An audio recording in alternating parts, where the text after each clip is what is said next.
Welcome to the live stream of the Dorchester School District 2 Board of Trustees Board Meeting. These meetings are held on the second and fourth Monday of each month and always provide useful information regarding the operation of our district and schools. These meetings are recorded and posted at dd2.org/live. Before the meeting begins, please note these important announcements. You are cordially invited to join us for the 2021 DD2 Teachers of the Year celebration online at dd2.org/live on Tuesday, May 25th at 6:30 p.m. Teachers of the Year and Honor Rookie Teachers of the Year will be honored and recognized, and the District Teacher of the Year will be announced. Please note these important May dates. May 25th is Teacher of the Year celebration. May 31st is Memorial Day. Enjoy your long weekend. As we wrap up the school year, please note these June dates. June 10th is DD2 Star Performers Celebration. June 15th is the District Retirement Ceremony. June 17th is the Dorchester Adult Education Graduation. And June 18th is the high school graduations. Graduation details are available at dd2.org under Announcements. Dorchester School District 2 is currently accepting student applications for 7th grade openings for R.H. Rawlings Middle School of the Arts for the 2021-2022 school year. Auditions will be held to determine if openings occurring through July 23rd can be filled. Any current 6th grade student who resides in the Dorchester School District 2 attendance area, including students who previously auditioned and were not accepted, may apply. Rawlings is a school for the fine and performing arts for artistically gifted students in grades 6, 7, and 8. The arts areas offered students are band, dance, piano, string orchestra, theater arts, visual art, and vocal music. The acceptance process is based on audition only. Learn more at dd2.org under Announcements. Thank you for joining us this evening, and make sure to follow us on the Dorchester District 2 Facebook page at Team DD2.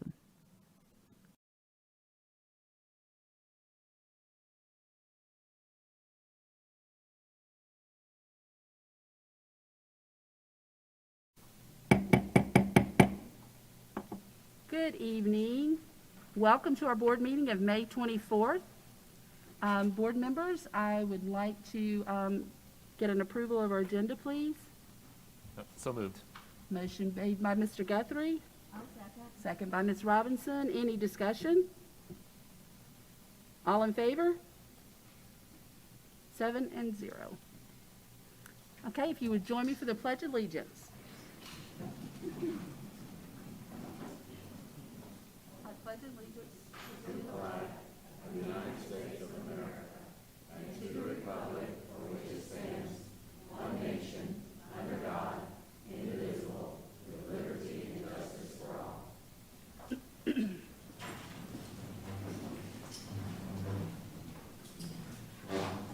Okay, I would like to take a moment of reflection, and at this time I'd just like to reflect on the last couple of weeks and just a little bit on the last board meeting that we had, where we had some unfortunate chain of events, and just wanted to reassure our people who are in attendance and the people who are out there listening that we have, over the last 2 weeks, Mr. Pye, myself, Ms. Robinson was involved, and we have sat down and we have talked to several different agencies, our community agencies.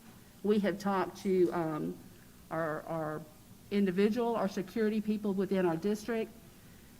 We have spoken with each other and tried to come up just to make sure that everyone who wanted to come to our board meetings, everyone who is in attendance and who were probably second guessing as to whether to come tonight, we have got everything in order.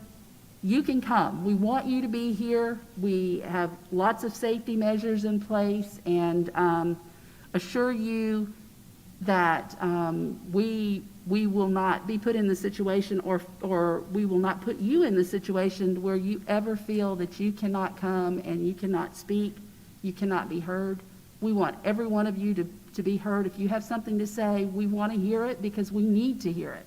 That's how we do our job. Without listening to what you all want to say, we can't do our job. So that's very important to us, and that's why, I don't know how many of you even watched last week's, but that's why, or 2 weeks ago, but that's why we kept continuing to recess and come back, because we wanted to hear what you guys wanted us to hear. We wanted to hear you speak. We wanted to hear your concerns.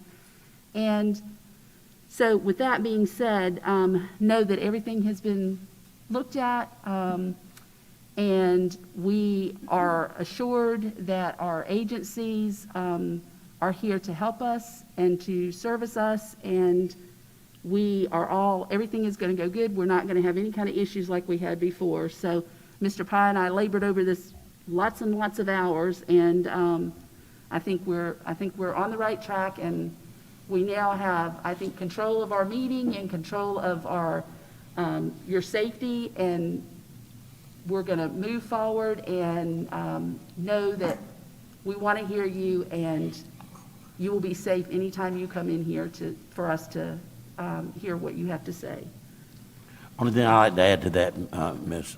Hughes, is to remind everyone we do have a seating capacity until we get out of the protocols of COVID completely. The building probably, this room probably still doesn't hold but like 85 with the seats we have, not counting the folks who are doing security, not counting the people doing the filming, not counting TV cameras, not counting all those would be excluded, and the board, we cannot exceed 60 seats in that area, so 60 seats. We have always required my staff, which I have a cabinet of 24, they were required to come to all board meetings, and the principals are required. So that is 49. Well, 49 from 60 only leaves 11. So we have adjusted that. That has been adjusted for this meeting. We have less than 30. We probably have a total of about 25, 23, and there's like 37 seats out there. Now that would include any seats for teachers. At the last board meeting, I counted, unless I'm wrong, I counted 4 teachers. So teachers didn't fill the room. So that's all we had. So out of the 37 can't possibly speak. So I think if you have a concern, we've allotted that amount of time. We can't say all 60 community. This is how we run our district. This is board business, has to be relayed to all our 3,800 employees. So that's why we're streaming that. And of course, anyone that can't get here for whatever reason, we encourage them to watch it on television, go back and replay it if you didn't think you got it right the first time. But that's the quickest, easiest way to have access to people. Remember, we used to not stream it. That's something new that we added. We've had to do a lot of changes with the COVID experience we've been through. But as we're coming out of that, we're beginning to see ways that we can maybe enhance that better. First of all, we need to be in a bigger room than this, but this is the biggest room I have that we can have a meeting in at this time. That would be suitable. Performing arts, I guess, could do it. We could get up to 200 in the auditorium, so that's always a possibility if we felt we needed to have that kind of a crowd. We normally have empty seats almost every meeting, always. It's rarely been, I don't know of any time we've had to tell people they couldn't get in. Is that true, Preston? Yes, sir, that's correct. Okay, so we hope to never have to do that again. So with that said, that's hopefully we're on the right track. Mr. Pye, just to piggyback on that, if something happens and our room is full, the capacity is full, you still have that option to wait outside, and when, if you want to speak, you can fill out the card, and you will be called in to come in and speak. So you still have that option to come in and speak. You just won't be able to enter the room. In hindsight, 2 weeks ago, we set up 2 overflow rooms, and we were trying to do what we thought was the right thing, but it ended up not being quite so the right thing. So we won't be doing that anymore. It will be this room only, because we're responsible for the room and the people in it. We could not be responsible for people we were not in the room with. So You will be asked to stay outside, and then you will be called in and able to come in and speak when it's your turn to speak. So I think that's pretty much says it all, Mr. Pye. Is there anything else that?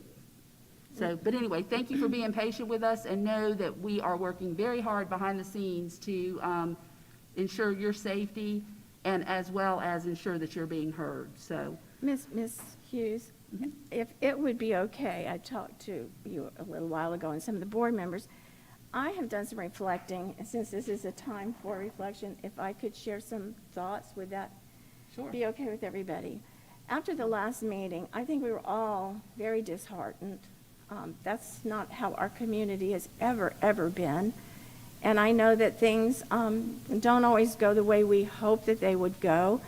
So I decided to do a lot of research, meditating, thinking, praying. And after hours of it, I realized that we all know we are seconds away from knowing everything that's going on in the world. And so I decided I wanted to see what else is going on with children in the world and to see how our district might compare. And what I read as I delved into the children's health and welfare, not just in our little world of DD2, but all over the world, it genuinely put so much in perspective for me. And I'd like to share just a few things.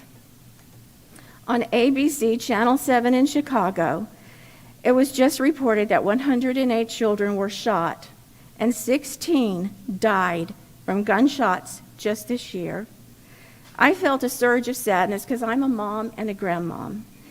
And then I felt a surge of gratitude that in our little DD2 world, some kind of report such as this has not ever happened. And for that, I'm grateful. I went to the Baltimore Sun and read 5 children under the age of 17 have been shot in Baltimore just this past weekend. I read in UNICEF Aya El Baba that more than 40 children have been killed in the current crisis in the Middle East, with thousands feeling afraid for their lives and always looking for the nearest bomb shelter. In the National Crime Victims' Rights Files, I read trafficking is a heinous crime. Our most vulnerable members of the global community with limited access to protection are those that are exploited. They are used for prostitution, work in mines, in sweatshops, and there are child soldiers. It is estimated that there are between 600,000 and 800,000 trafficked across international borders. 50% are children. As of last Tuesday, 9,200 unaccompanied children were in custody, according to the Department of Health and Human Services. The majority crossed through the Rio Grande. Since shelter space is limited, and these children do pose a COVID-19 health risk to themselves as well as staff, because the detention centers are grossly overcrowded, my heart goes out to the children who have walked hundreds and hundreds and hundreds of miles in terrible living conditions, not even knowing where their fate is going to be.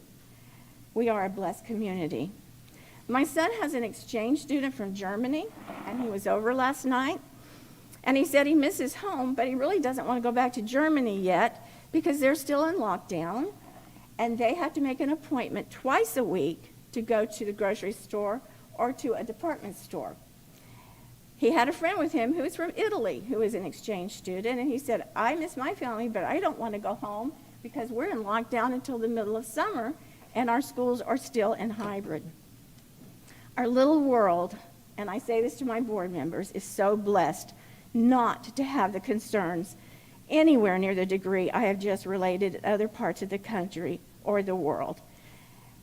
And with that, I am absolutely sure there are and have been legitimate by all of us frustrations with things such as the stupid plexiglass, such as the mask, and I have been frustrated along with many of the board members, but it pales in comparison to what so many children are actually dealing with. We know you love your children. We also know that during this course, it has been hard. We did not get elected because we were medical experts. We got elected because we promised we would try very hard to listen to everyone. We also promised ourselves we would put your children's safety first. If we are wrong, we are sorry. That was our intent, to put your children's safety first, because that's important. We have parents who hate us. We have parents who love us. We have teachers who hate us, and we have teachers who love us. The students have been overwhelmingly respectful, more so than anybody else in the district, to us, which means they are being brought up by good parents and they have good teachers. This has been a dividing point that has never happened before.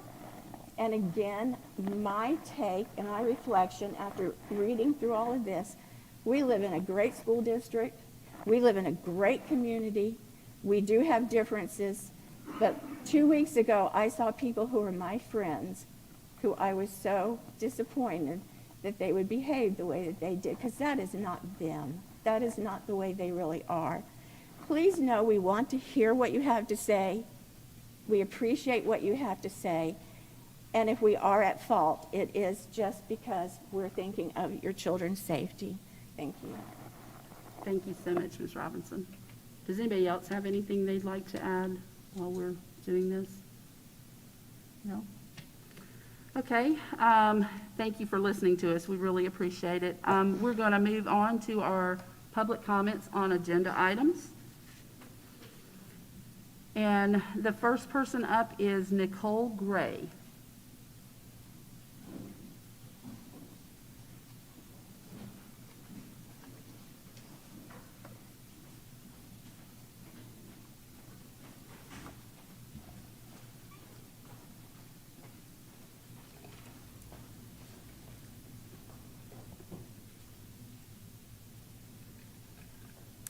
Yes, I came to speak with you guys in reference to some policies that the district has. I saw on your website that it looks like you're trying to implement a policy on face coverings again. Can you guys verify if you intend on defying the governor's order as to the face coverings, or are you going to keep that in place? Yeah. And can you pause my time real quick while I get an answer? Okay, well, I'll assume that maybe the rumors that I'm hearing are true and that you do plan on disregarding the governor's order as to face coverings. And I would like to let you guys know, I've been doing a little research, and from what I understand, you guys are thinking this is a good idea because of the recommendations of the CDC, which I'd like to point out to you and your attorneys is a public-private entity, meaning a private company that has financial gains to consider and is not unbiased. I would also like to point out that as the CDC has already released, the survival rate of children 0 to 19 years old is 99.997%, and that is if they even catch the virus.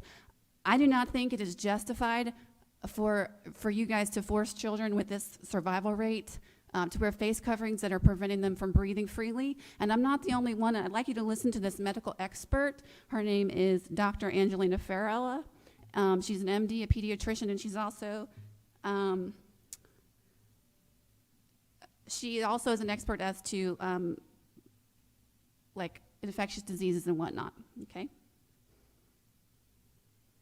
Vaccine, and they were never studied in this trial. On top of that, these kiddos, they're extrapolating the data from adults down to children and adolescents. This is not acceptable. Children are not little adults. Not acceptable at all. Children have a 99.997% survivability from the COVID. 99.997%. Let me repeat that for you all to understand. And there's evidence that these children are actually a buffer.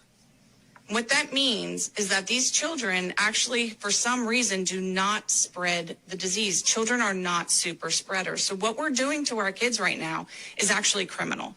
We are isolating them. We are putting them in masks, which is also clinically dangerous. We are also telling them that, psychologically telling them that if they bring COVID home, they're going to kill grandma, granddad, aunt, uncle, mom, and dad. Okay? She doesn't have anything to gain. She doesn't have a patent on vaccines or mask coverings or anything else. She's caring about children. She's been a pediatrician for over 25 years. And I think that you guys need to look deeper into what's best for the kids and look at Things such as these, when you're talking about the face covering policies, and I have a ton more I'd like to say, but I'm out of time.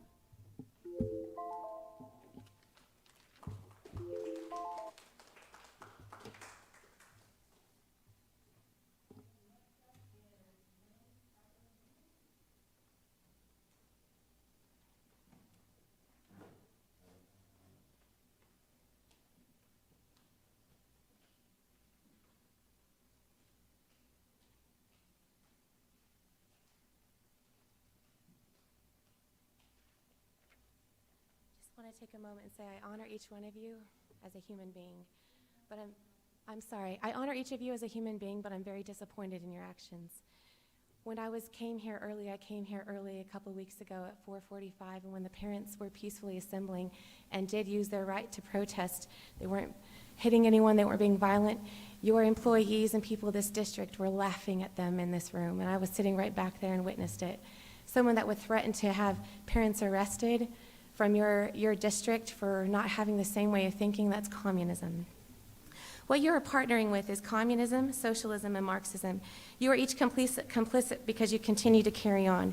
You seek counsel from a private conflict of interest that is compromised because of monetary gain. The moment you decided your interpretation of the law, which is indeed illegal, which is communism, supersedes the Constitution and our Judeo-Christian values, you've committed treason, an act of betrayal against our nation.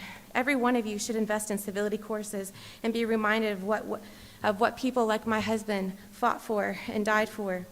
My husband didn't die. He did die and come back. When you teach critical race theory, BLM propaganda, force children to wear masks because of your monetary gain that you receive through if that is the case, through your school, the BLM propaganda, you're actually teaching your children to be racist in this district. It's reverse racism for children that are not the same color, maybe not the same ideology. And you're subjecting them to something that is horrible. So I will assure you that when I'm elected in for District 1, we will make sure that every one of your seats, even up till that place is primaried, we will make sure that there's people in there that value the Constitution and our freedom that our country was founded on. Thank you.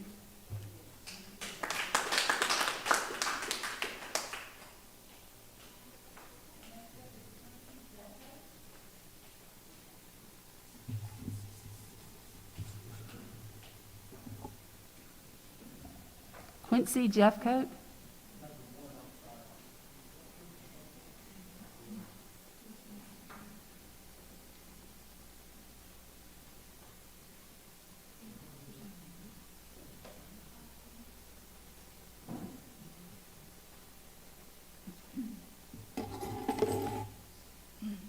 I typed everything out because I'm not a public speaker. And so if I'm looking down, it's because I'm reading. I want to say thank you for giving me the opportunity to speak. My son Tip he'll be entering kindergarten this fall at Sand Hill, and we chose this district. We moved our family here. My father-in-law passed away, and we took the money that he left us, and we bought a house in this district to be in this district. I'm not even going to be able to follow what I wrote, but I chose this district because this district changed my life. When I was little, I was born with my stomach open. I had all kinds of health problems, and I had to go into remedial reading, and nobody really ever took an interest in me. And my 5th grade teacher took an interest in me. And when I left her classroom, I was in honors everything for the rest of my school career. And I was so excited when we got here. I was just excited about our neighborhood, excited about just what I felt like I was going to be giving to Tip. And we were going to have to make sacrifices too. It wasn't just the money that my father-in-law gave us. I mean, my husband, I had to work longer hours, but I wanted to be here because of everything that y'all had done for me. And I know my children got a good education in Berkeley County, but Do I think they got the education that I got? No, because it's pretty hard to follow Mary Davies and expect anyone, you know, to be as good as she was and to be as kind and caring as she was. But I don't want the first thing that my son learns in kindergarten to be, I don't know how to say it, but I don't want him to come home and say, Mom, the little girl sitting next to me, I didn't get to play with her because she wasn't wearing the mask. You see what I'm saying? Like, when I went to kindergarten, you know, like on the wall with the like teacher border that's stapled on, you know, there was a thing up there, and, you know, it said, in this classroom, we follow the rules, and it was kind of like the golden rule, you know, in this classroom, you're going to treat others the way that you want to be treated. And I don't see anyone, I see everybody getting up here and they're talking about the medical side of it and I don't even know, I don't even care, because for every medical side you can bring somebody on the other side that can just, counteract what the other said. I just know that I made a choice to come to your school district, and I'm really disheartened because I enrolled Tip, and I'm pretty sure I'm pulling him out. Thank you, And Ms. it Jeffcoat. has nothing to do with whether you wear them or not wear them. It's just that this is crazy. It should have never been it should never have been, it should have always been an option, not a requirement.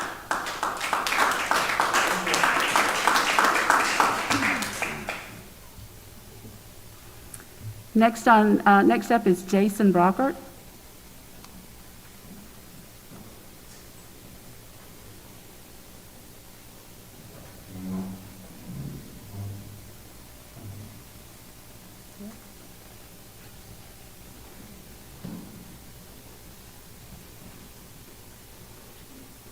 Good evening again, DD2 Board, Mr. Pye.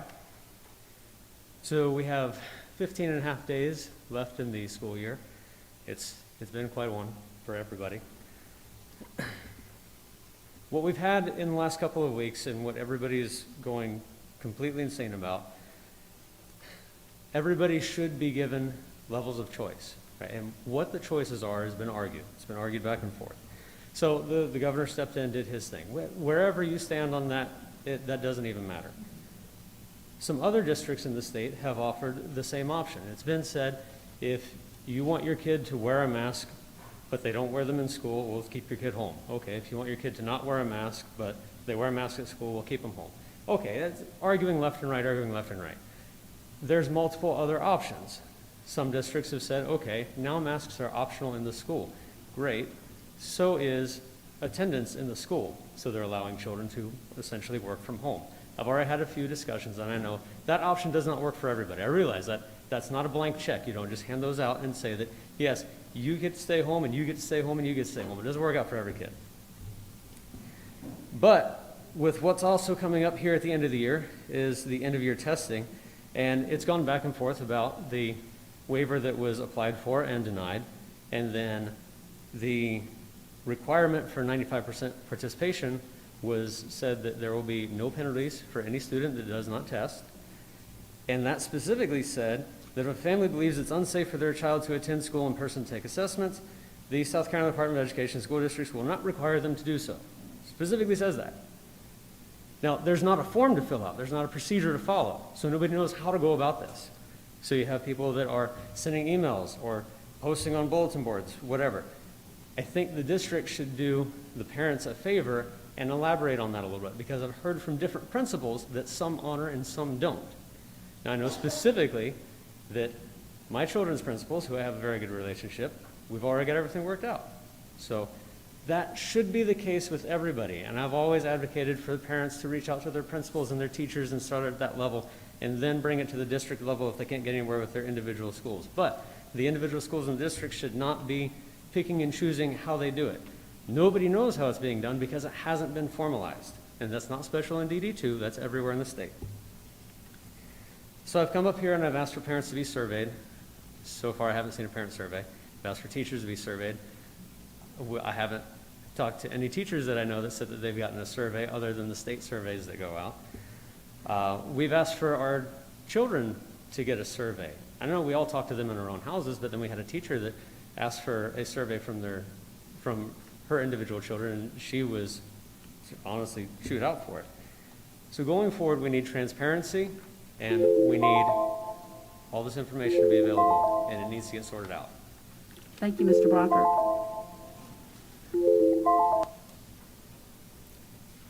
Keith Johnson.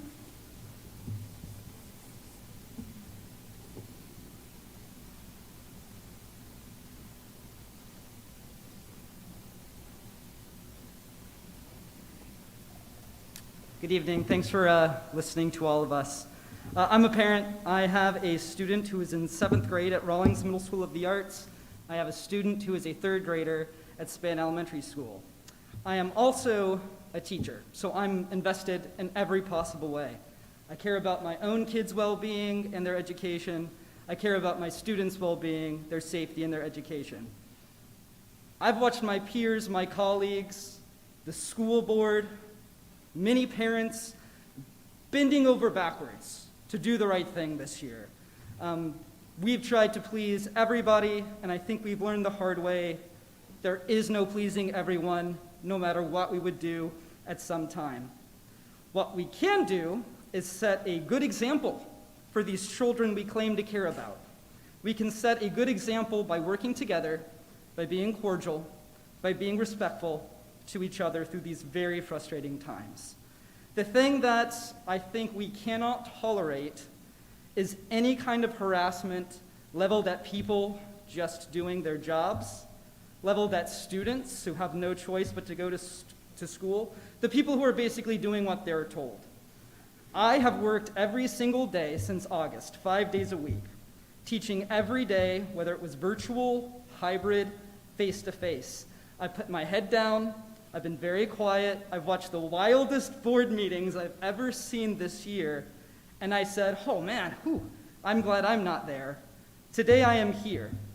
What brought me here today is the mere idea that students and teachers would be facing this kind of level of harassment that you all faced last week. I think that we should truly consider a zero-tolerance policy for harassment of anyone.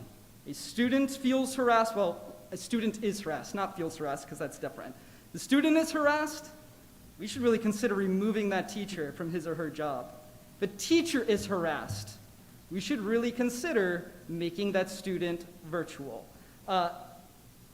Typically, that would be an email from a parent, so that's easy, that's documented. We should not tolerate any form of harassment as a school district, so I will hope you will consider that. As far as masking, my personal opinion is students have the option. It's been fine in the schools. We've had no issues. Teachers are rolling with it. Students are rolling with it. The only people who are getting upset are the people that we are hearing from here tonight. I think that teachers should keep wearing masks simply so that if there are students who still want to wear the mask, they don't feel the peer pressure to take them off. Students, that choice is done. Their parents get to make them. Thank you, Mr. Johnson.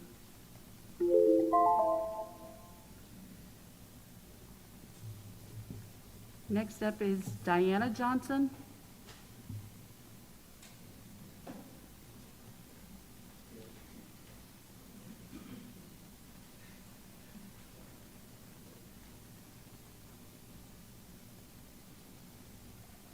First, I would just like to say I did speak last week, and I was here, and although there were a couple of parents that were very verbal and maybe disruptive, none of you guys were threatened.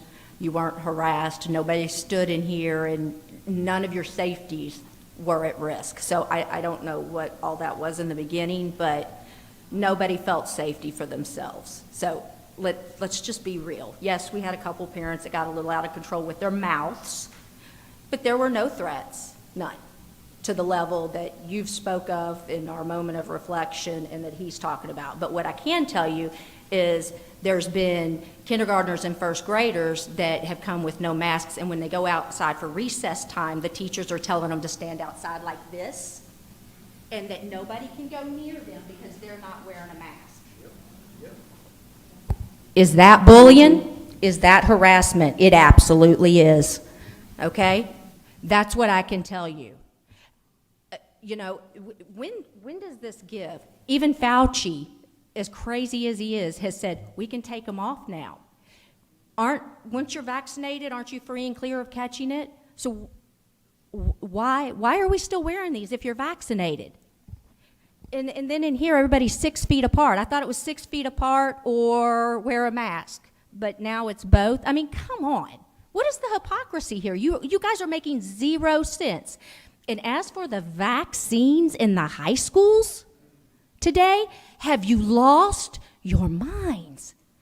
These vaccines aren't even FDA approved. Not that that means a whole lot, but they are experimental. You're making these kids guinea pigs. Guinea pigs! What is wrong with you?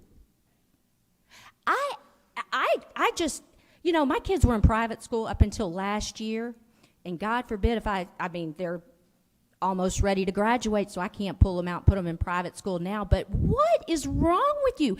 For this whole generation, what are you going to do if they find out that this is actually doing something to their reproductive organs? Pfizer has a caution on there about getting pregnant. What are you going to do? Are you going to be responsible for all these children? To be guinea pigs? This stuff isn't approved. None of it is. Not one vaccine is approved. And again, the FDA isn't saying much, but it's not even FDA approved. It's an experiment. And you are allowing these kids to go into these high schools and get vaccinated starting today? If they're caught carrying an Advil or a Tylenol, they get expelled. Tell me I'm wrong. Tell me I'm wrong. But you're letting them inject them with an experimental drug at school. Thank you, Ms. Johnson.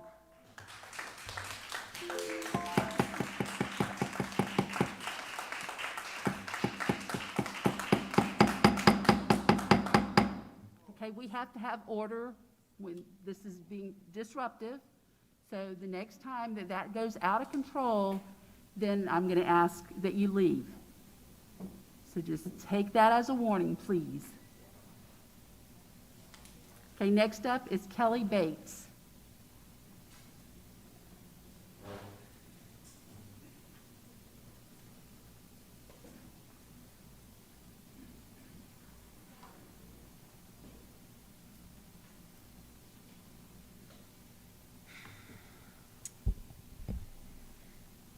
Can I take this down? Mm-hmm. I'm here today to address the mask mandate the district has in place despite the rescinding of the mandate by Molly Spearman, the executive action by our governor, and the updated CDC guidelines. While I'm thankful for our governor's decision, I'm frustrated that our district has its own mandate in place. Because of this, parents' rights are still being violated as they are forced to sign an opt-out form that they may not agree with simply for their children to breathe fresh air. This needs to be addressed. Parents should not have to sign a waiver by the government to give permission for their children to breathe freely. This is not okay, and it's not what our country stands for. I understand that this has been a very tough year for everybody. I understand it's filled with a lot of firsts. As I mentioned last time, I've been patient and given grace to each and every one of you when I disagreed with the decisions being made. It's been over a year. It's time to remove this mandate in its entirety and put the choice back into the hands of the people in which it belongs. We cannot go into next year making these same mistakes. I've listened to people say follow the science or we're watching the cases, but what science are we following? Not the science showing the low transmission rate in children or how little it affects them, and definitely not the fact that our vulnerable have had access to vaccines, making this transmission no longer a risk to them. I've seen a failure to address the science that shows not only the negative physical effects this is having on some children, but also the science that talks about the negative psychological effects. This isn't as simple as cases. I have talked to countless kids who have struggled with fear, hopelessness, suicidal thoughts, only to name a few. Kids who desperately want to remove their mask but are terrified to be treated differently by peers, or even worse, the teachers that teach them. Kids who feel dehumanized as well as disconnected from those around them. I could go on, but that's not my point. My point are there are negatives and positives regardless of what choice you make. To ignore that on either side is reprehensible. The beauty of this country is there's always been a citizen's right and duty to gather all information they can and make an informed choice for their family. What's right for one is not necessarily right for others, and these choices should never be in the hands of a government body, but rather the individual and parent. Moving forward, we have to face the reality that COVID is going to be around. We're going to see cases, as we do any cases of flu, strep, or other strains of COVID in previous years. When swine flu was rampant, we didn't infringe on people's personal rights and individual rights over their own health and body. We cannot make this a new precedent. We have to trust our citizens and respect and honor their rights to do what they feel is best for themselves, even when we don't agree. And that goes both ways. Going into making decisions for next year, I implore you to look at this great country we live in and remember what makes it so special. To teachers and parents, we need to do better. Being ugly or discriminating to each other helps nobody. We all need to be an example to these children and teach them that being able to have differences in this country is what makes it so special. We all could do better to respect the rights and choices of those who believe differently, and everybody deserves a choice. Thank you, Ms. Bates.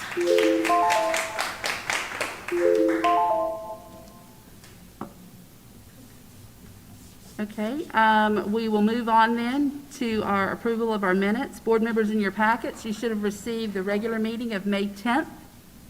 I need a motion to approve those, please. So moved.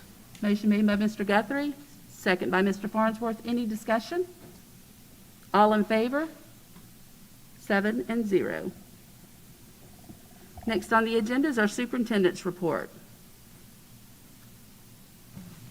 I have nothing to add at this time. I'm passing on to the rest of the agenda. Okay, then that would, next in line would be Ms. Meunier for our financial report.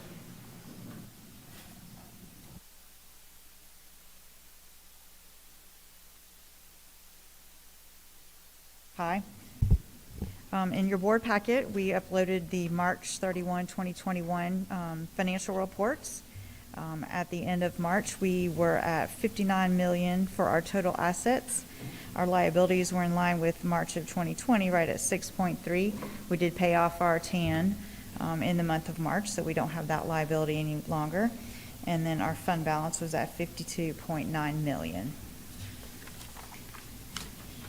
On our revenues and expenditures report, you can see on the top line is our tax revenues. We have a timing delay, but the county officials have assured us they've seen collections through May. And so we should be definitely hitting our budget for this year and perhaps a little bit more, but they have assured us that we will be there. We're just a little bit behind compared to March of last year. Unfortunately, our investment earnings on the next line, interest rates did not do well this year as compared to last year. So when we're comparing the 2 years, you'll see we have a difference there. We knew our EFA revenues would be a little bit less this year because of our average daily membership at the 135th day was lower this year compared to last year. We were anticipating that, but our total revenues for the month were at $161 million. While we did have a decrease in the revenues, we also did have a decrease in our expenditures year to date.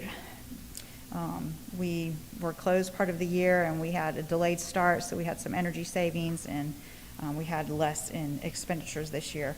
The one area that is higher this year as compared to last year, as you'll notice, is our business services, and that's where we post our unemployment taxes that we had to pay.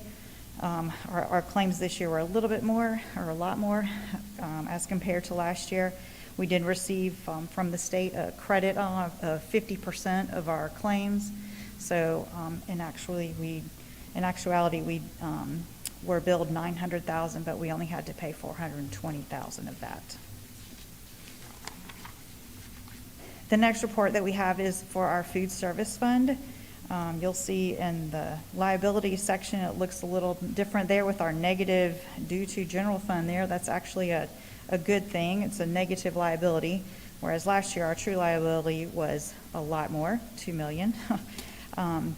So we have a timing difference in our expenditures, but so far you can tell that our change in fund balance in the next section, we're experiencing a small gain, which was our plan as we outsourced. We were hoping that we would see a small gain rather than the huge loss that we have experienced in the past. That was our plan.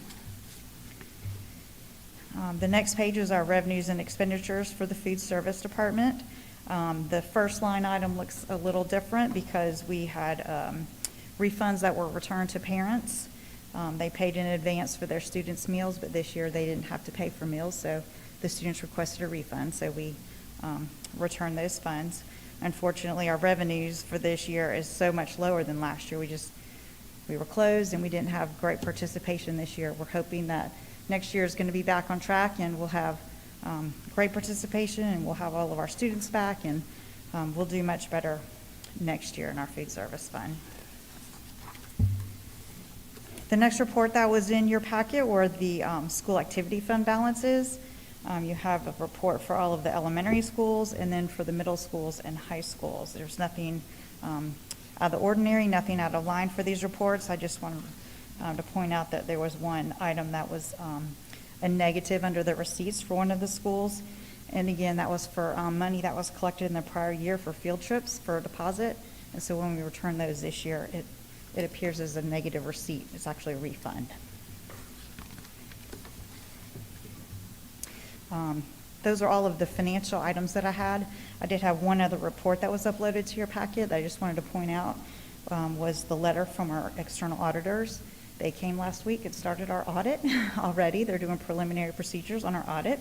And so this is their communication that they are required to submit to y'all. So that's all that I had. If y'all had any questions for me. I just had a quick question. Going back to food service, have we started to look at, or have we gotten word back as far as what next year might look like? Are we looking at free meals again, potentially? Have we heard anything? So I think that we have gotten word that they're going to continue the summer feeding program, so the meals should be covered again next year. I know that we have a meeting with Sodexo coming up sometime soon, so we'll be working out those details with them. Okay, good. And then the other one I had was on the audit, because I think, did we switch in 2018? Yes, so this is our third audit with our new auditors. What did, and remind me, what did we put in as far as our guidelines? Did we put in 3 to 5 years that we would look at our auditing firms? I want to say it was 5 years, but it could be 3. I will double check that for sure. Okay. This is our third year with them, though. Got it. Thank you. Any other questions for Ms. Mignet? Nope. Okay, I'll need a motion if I could. Motion for, to accept this as, the financial report as information made by Mr. Mitchum, seconded by Mr. Farnsworth. Any further discussion? All in favor? 7-0. Thank you, Ms. Mignet. Okay, next up is our facilities and construction report. Tony Sales. Excuse me, Souls.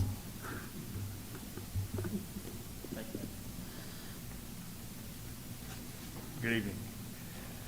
Just want to point out a few of the highlights of the larger projects we have going on right now. The Somerville Elementary bus loop is going well underway, and then with all this beautiful weather we're having, we're making some great headway. There are some unsuitable soils we found on the site, and we're dealing with those the best we can to make sure that that bus loop lasts us well into the next 20, 30 years. Out at the new middle school site behind Beach Hill, land clearing is going on. They've already started building up the pad to where the school will be, and we're still on track for a August or July 22 opening for that school. The district office renovation is going well. Everything is starting to button up over there. We're doing some drywall finish, setting fixtures in the toilets and the restrooms, toilets, lavatories. All that trim out work has begun, and we're very confident that we're going to finish this thing up here pretty quick. As a matter of fact, we're so confident that we have an OSF overhead inspection scheduled for June 10th, and the final inspection will be July the 8th. And that's all I have for you. Any questions? Any questions, Mr. Farnsworth?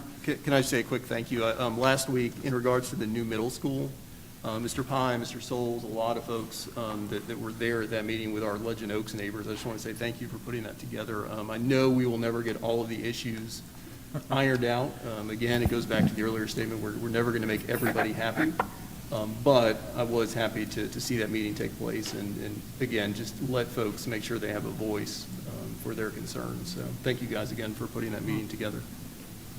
Mr. Souls, Would it be possible to arrange a walkthrough after you feel like it's safe for us to? At the district office. We have a meeting on Wednesday.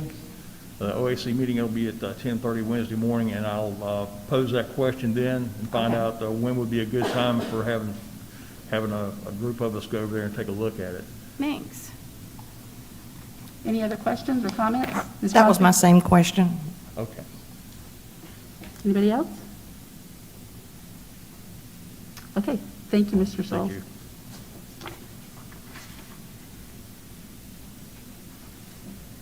Okay, board members, in your packets, you should have received the personnel reports, the resignations for 2021. And if you're okay with that, I'd like to do those in open session. Okay, I need a motion to approve those. I'll make that motion.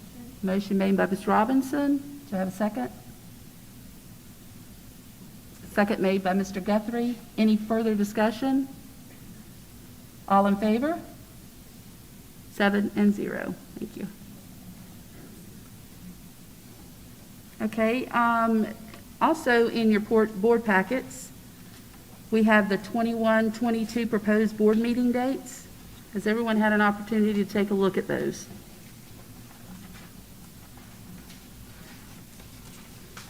Do we have any questions on those? Or comments? Are we going to, at some point, I know these are the dates, but the location obviously will change from here to the new district office. Just a plug to Pat and her team to make sure we put that out well in advance so folks know where to view us. Yeah, and I think that's the intention, but because of the uncertainty of when that exactly is going to occur, I think that's why that is not put on here at this point. But yeah, definitely. It's a good point, Mr. Farnsworth. Any other comments or questions? Okay, I need a motion to approve this proposed meeting dates for 21-22 school year. I make that motion. Second. Motion made by Ms. Crosby, seconded by Mr. Guthrie. Any further discussion? All in favor? 7-0. Okay.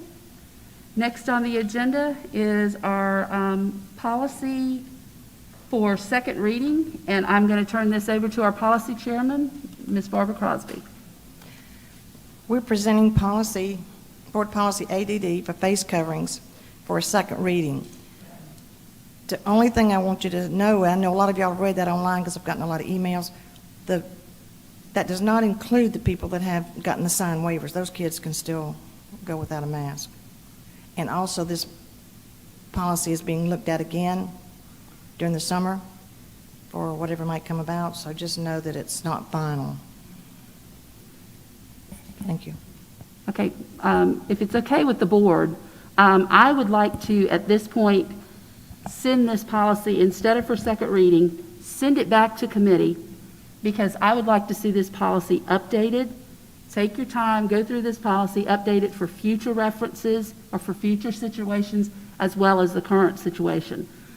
We need this policy in place, but we also need it to reflect our future as well as our current situation. So if everyone is okay with that, I would like to send it back to committee and just take the time to go through that line by line and make sure it covers all necessary bases. Everybody okay with that? I'm okay with it. The only, and my only trepidation there is one of the pieces in that policy was the intent was obviously to give some more leeway and discretion to our educators as far as outside time. And so my only concern is if we push it back, that maybe that takes that piece, because that was really the main driver of the policy change. Well, if you remember correctly, it also says in that policy, the original policy, that Mr. Pye has the authority to do that, to talk to his leaders and make that happen, as far as whether it be on the outside or whether it be on the inside. He has that authority. So, and he has assured us that he has already spoken with his principals, and that is to be happening, but he is going to reaffirm that tomorrow. And knowing that our policy that we were bringing forth has that in there, they can read what we have in there, so they know what's up and coming. And so he has that authority to give them the opportunity to begin doing that. Yep, and again, I just want to be very clear, because I think there's some maybe miscommunication or something out in the community that's not correct. This policy has been in place since last year. This was a revision to that policy. This, of course, is in, I don't want to say in lieu of, the governor's mask executive order overrides this policy. So if a student has a waiver, if they have an opt-out waiver, and I know the opt-out waiver was brought up earlier, that waiver was specifically designated in the governor's executive order, is that correct? That's correct. That is not an opt-out waiver from the district? No, it's not. Okay, so that was in the executive order, that was done through the governor's office, through DHEC, that we have to comply with as an executive order. That's a legal binding order. We have to comply with that opt-out waiver. So I just want to be very clear on that point. And then again, I appreciate what you're saying with Mr. Pye using his discretion. Again, I think the intent of the policy revision was to loosen up as much as we can. And so without going through second reading of that policy tonight, obviously I can't direct Mr. Pye to do it. Only the board can direct Mr. Pye. I just want to make sure that that's the direction he intends to pursue. Mr. Farnsworth, I was saying earlier that,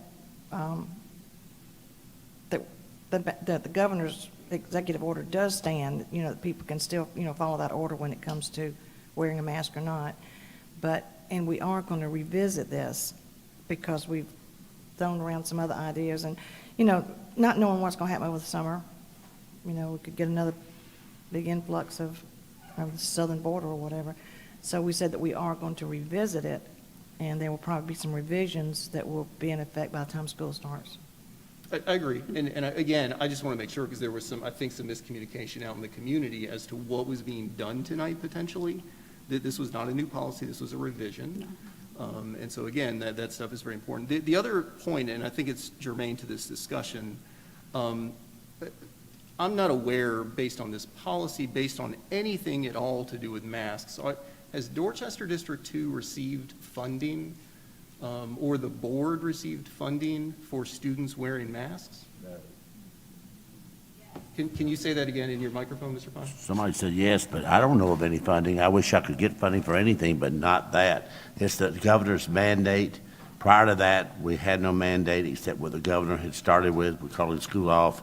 It's gone from one thing to another. State Department did not agree with the governor, but within 24 hours, he said that he realized he had to do the waiver, and of course, they got it out on their website before they gave it to us. We saw it at the same time parents saw it. Okay. It was just kind of a little backwards how it was done, and this policy was already underway. Then this has changed it, in my opinion, drastically. And of course, if there's still issues with recess and things, if a child's not wearing one in class, why in the world would they be wearing it outside? So there's those things have to be revisited. I'm meeting with all the principals, my monthly principals meetings tomorrow, and it's that's on our agenda to address any concerns pertaining to the mask that has developed after it's been going really well. We're not seeing any spikes in at this point in time in the spread of anything, and it's awfully hot. And so, we have to consider that piece of it, especially now the buses. Mrs. Spearman will not. She says it's a federal mandate that we limit this. So in order to receive any of those COVID funds, we have to comply with the federal regulation. That might be where people's mixing that up, and that's that 62% load on the buses, not to exceed that. She pretty well made it very clear that ends on the 17th of June. So if we run in buses any other time, I'm imagining it will be free for us to use over the summer at our discretion, like we've always done, because we've been short, and the parents have been absolutely wonderful bringing their kids to school, but that's not their responsibility. Too many of them work, and it's called great hardship. So we would like to release that, because I know those buses would fill up to 100%, if not go over, if we would be able to open that up. So that's coming too. There's more things coming. I think the State Department's pretty well on the calendar, just as we are, that we think the 17th of June, we hope this chapter of this nightmare is over. And we are beginning to make plans now for how next year's going to look, how summer's going to look, and our numbers have drastically improved. We hit low for the first time ever this past week in 2 of the 3 categories, which gives you an overall low. It's an average. But the third one that's not low, that's medium, is the lowest it's ever been. And it's so close.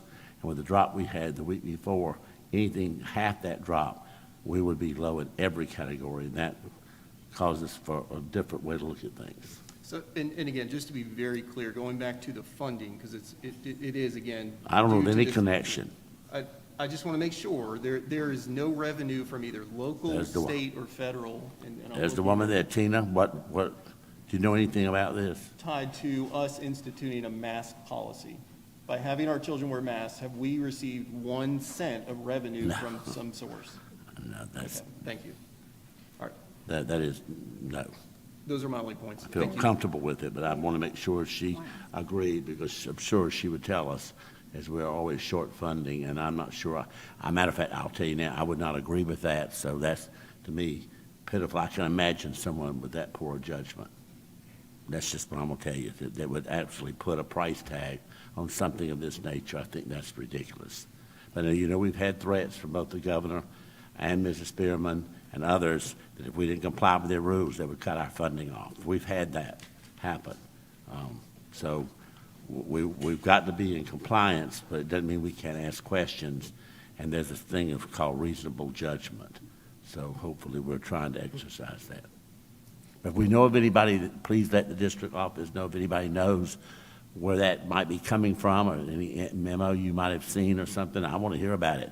It might be happening in another state, but it's not happening anywhere in South Carolina, I'm pretty sure, and I know it's not happening here. Okay, Ms. Crosby? Mr. Pye, I'm a little confused here on something Justin said.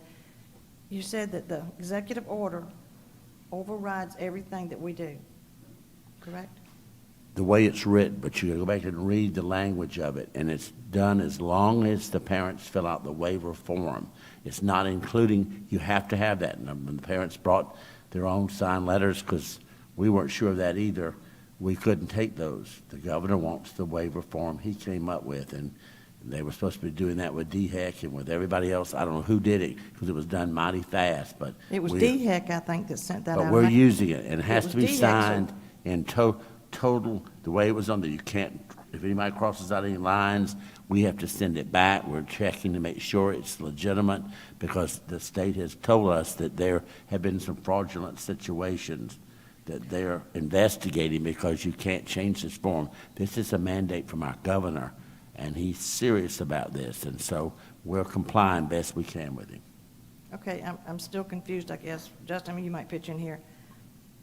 The governor gave an executive order.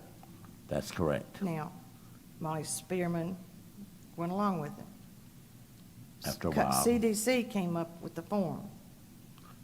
That was who came up with With- the form. The form says. They did at his, he told them they had the discretion Okay, to do that. I didn't remember seeing that. That's what I was trying to clarify. I didn't see where it said that he said that they were to have that form filled out, but it might be. I mean, I. It's in his said- mandate. It is in the Yeah, mandate. I mean, I just said I didn't. It's in the mandate. Just It's what I was part of asking. it. Okay, because I was just trying to clarify if the governor had say-so over what we're I writing, and think I was trying to he's write it in the intent- policy, then there's no need to write a policy. He was very intent that he has asked, and he can't get compliance from his own people and others around the state, so that he comes up with this mandate, but he realizes that it could be abused or not enforced. So that's why he put the teeth into it. It has to be this form. If it's signed, then that child does not have to wear a mask. End of conversation. He did not enter, or did he say something, Ms. Canarins, about the buses? I think he said there was something else that it didn't cover the buses because it was federal. Did he make mention of that? Both he and Spearman made mention of that it is a federal mandate from the President. So that's coming down from Washington. Ms. Crosby, the policy is in place because of the students who do not have the opt-out form. That policy is in place for those students. The only reason why there will be anything in there about the executive order is to ensure that the students that do have the opt-out form are covered in that executive order. And a teacher or a principal, or not that they would, but can't go back and say, no, you have to have this. So we have to have that written in that policy so that they are covered in that situation. But that's the only part that will be in there that will even concern the students who have filled out the opt-out form.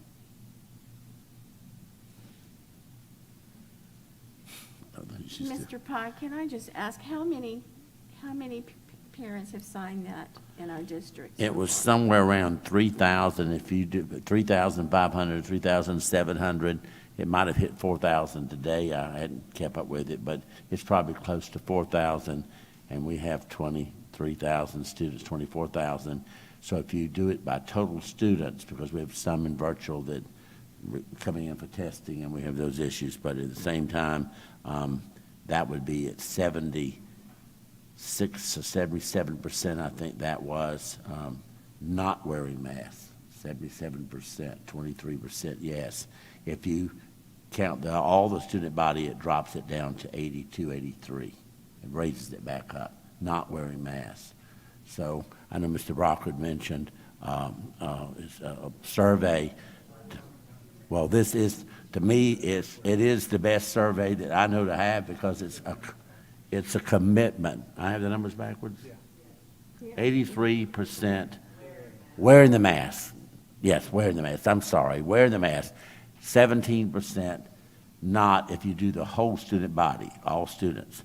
If you do just the students in the face-to-face model, then it is around 77%, give or take a percent. And that's maybe a couple of days old, and we've been getting them every day, so it's going to keep changing. But it's way above 50%. So I would say if there's any type of survey you would go by, that is it, because every parent has the right to fill that out, and we're accepting every one of them if they're not crossed out and checked, because that mandate said they could not be altered. And so we're giving parents a chance to reconsider and change them if that's what they want, but you can't cross out things that you disagree with. That language came from other places. It didn't come from us. We're just carrying out the mandate. Okay, so it's what it is, but So about 4,000? I would say, let's just say, even it out to 4,000. I'm surprised. So that's good, but it's gonna get more. I tell you what, when it gets hot, it'll probably get a lot more, but, Well, I think that's our concern with the policy, is just to make sure, because of the heat, even the parents who do not send in the opt-out form, that their children have the opportunity that when they're outside, that they can remove those masks and they can play, and they're not out there in 90-degree weather outside. And so that's the reason why I think Mr. Farnsworth was asking the questions and that kind of thing, because, we just want to make sure that part is. well, we have to be careful if a parent wishes their child to wear the mask, just like the one who doesn't want them to wear the mask, we have to honor that too. That's their right. So we can't go against and tell the child, put the mask on, whether your parent says wave or not, we unwaving it. Or the child who has it on, we need you to take it off. It's hot outside, so take the thing off and play. I think we're going to be in trouble territory to do that. I think we need to find ways that children can take them off, and where we are not piling up in large groups, and we're not on the playground maybe more than 15 minutes at a time. As hot as it is, we probably should have multiple visits outside rather than one single 25-minute recess in 93-degree weather. Why not take a group out in the morning and maybe for 10 minutes and take them out that afternoon for 10 minutes? Then you've given them double time, and you're well within the 15 minutes, and so I don't think there's any issue with that. I think everybody that wants to wear a mask will have it on, and they're protected if that's what they want. The ones who want to take it off and don't have it on, that's their right to do that. And I think we can make both of those happen with that kind of thing in mind. But we want to make sure the parents are aware of what we're doing. So Well, and I think that's exactly what our policy says, Mr. That's what Pye. it says. The updates that we were putting on the policy that we had, we were supposed to have second reading on tonight. But there was going to be, just so that everybody knows, board members, if we did make a change to that policy tonight, as you know, that policy then would have been up for first reading tonight, because we have to go 2 meetings with nothing changed. So the realistic part of that is that it probably would not have had its second reading or been able to be enforced until the end of the school year anyway. So that's why I thought it was a good idea to go ahead and let's revisit that, so that we can go ahead and we can get all this stuff done and make all the changes that we need to make to it, and then bring it back for first reading after that, as long as we've got these things understood as to what we were asking for. So, okay, does anybody have any other questions or comments on that? Okay, we're gonna move on. And we are moving on to public comments that are on non-agenda items. And the first one up is Mr. Philip Hall.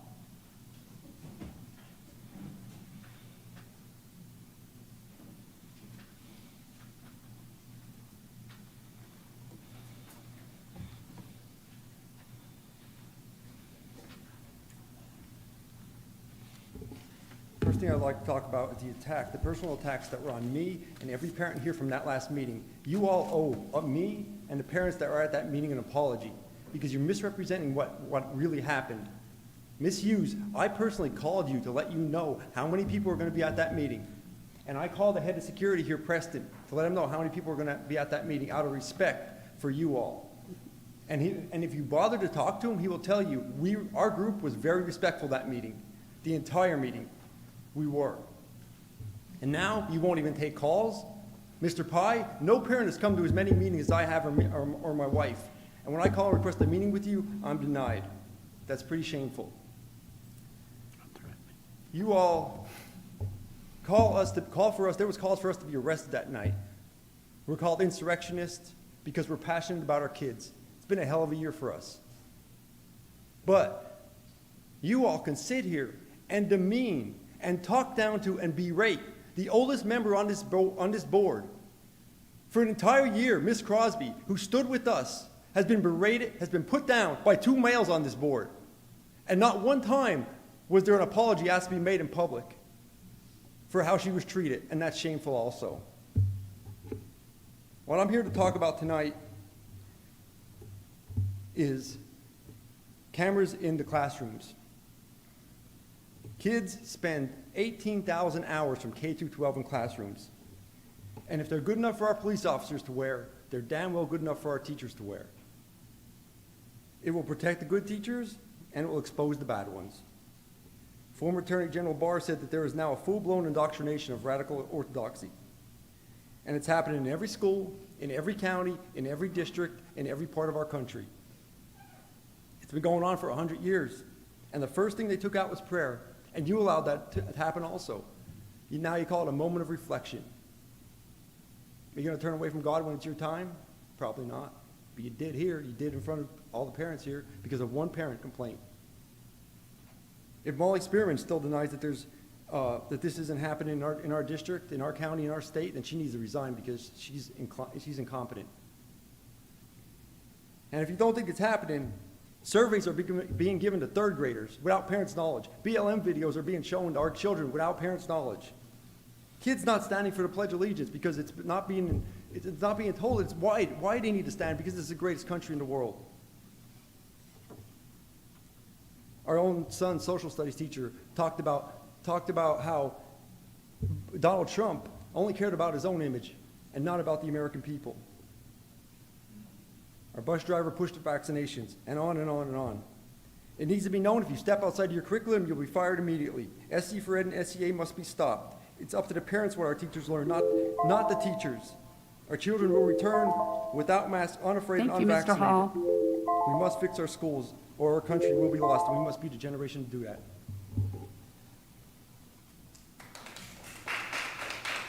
Okay, next up is Ken Greenstreet.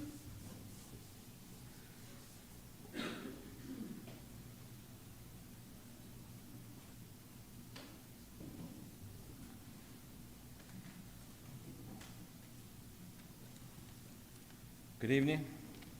Quoting from Dr. Thomas Sowell, Many who have dismissed the anti-slavery words of the founders of the American Republic as just rhetoric have not bothered to check the facts of history.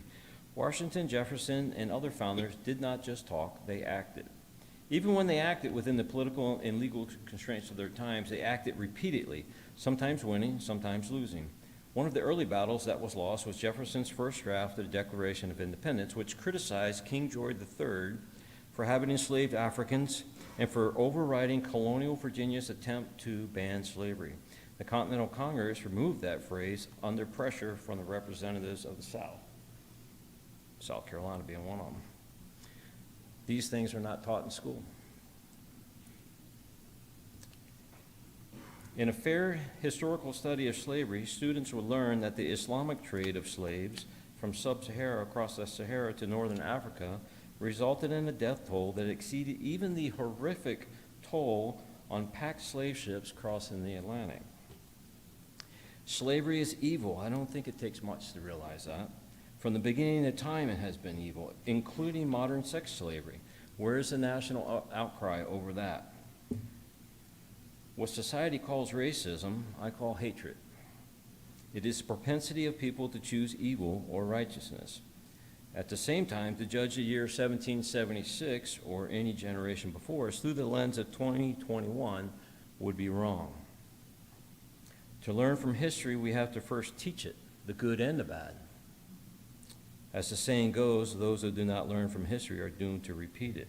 In my home, one of 3 lines that my kids know not to cross is the bullying of others, especially if they are in a group that has singled out another person for any reason. It is an unpardonable sin in my home. Money in schools. No amount of money can compensate for failure in American homes. My dad was a 5th grade teacher for 17 years after a 23-year naval career. He has told me that without fail, the kids that succeeded had involved parents in their lives. Race was not a factor in that equation. While I reject critical race theory, at the end of the day, no matter what is taught in school, if the child does not have someone at home to ensure they study and prepare, America will continue to crumble from within. Finally, the United States Constitution is solid. The Founding Fathers were well-educated men. We would do well to learn the lessons that led them to write the document that allows us to speak here tonight as free citizens. Thank you. Thank you, Mr. Grimsby. Next is Linda Douglas.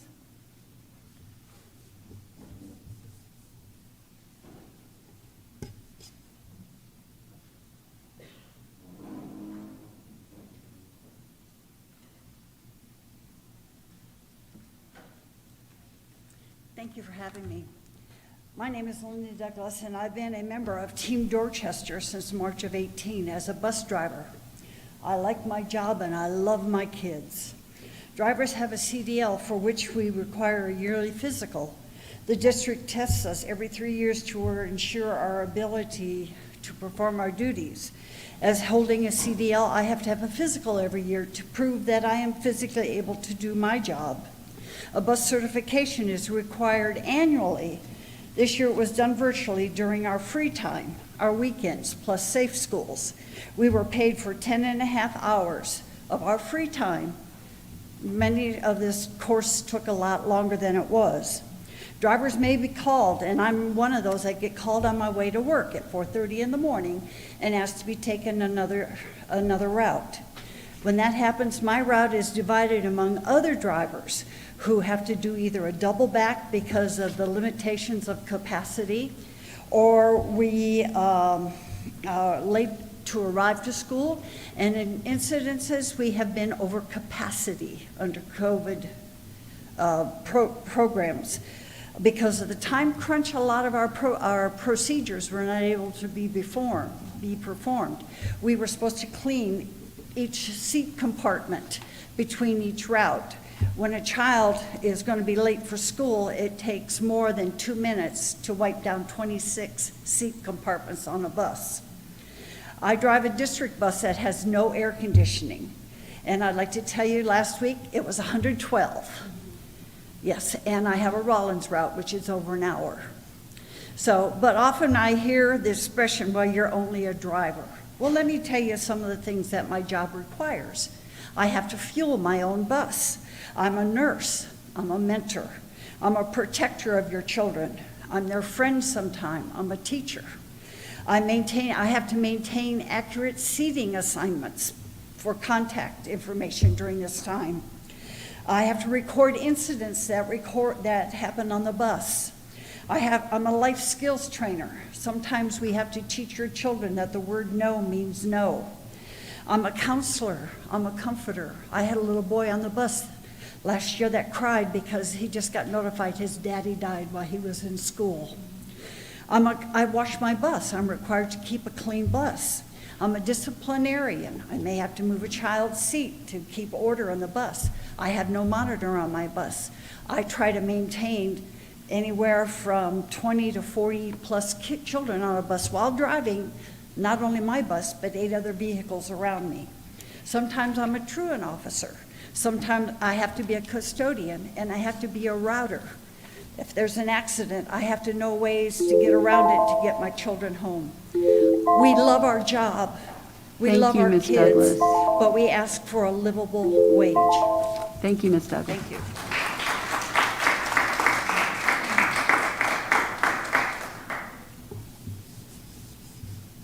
Next is Irene Cronin.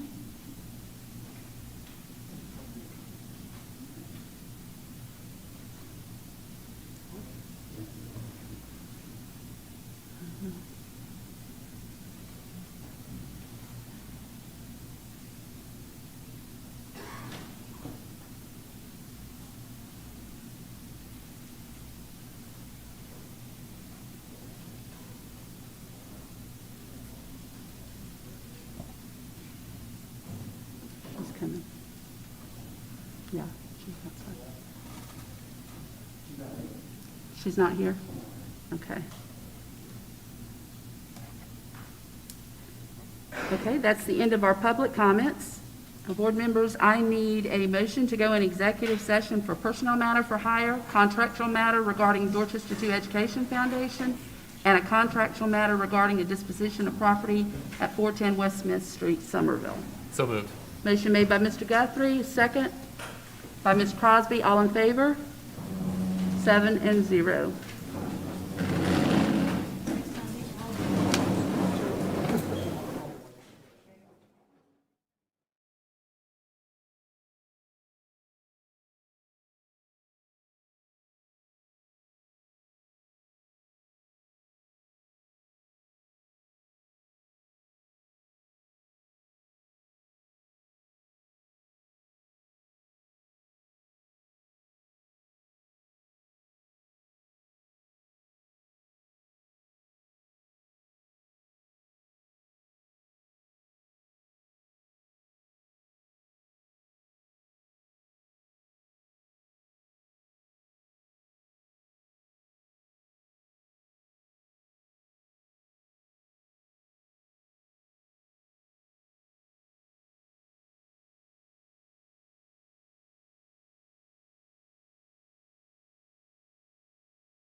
Okay, board members, I need a motion to go back into open session.